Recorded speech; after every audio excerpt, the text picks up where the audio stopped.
Commissioner अमारा शराजी का कहना था कत्ल अंधे कत्ल के मुकदमात में मुलविस मुल्जमान समेत डकैती और नकब जनी के गैंग्स को गिरफ्तार किया गया है।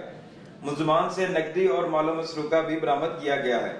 उनका मजीद कहना था इन्वेस्टिगेशन पुलिस काहना ने खातून को कत्ल करने वाली 2 खवातीन मुल्जमान और 18 साल साबिर अली को कत्ल करने वाले 2 मुल्जमान को गिरफ्तार किया।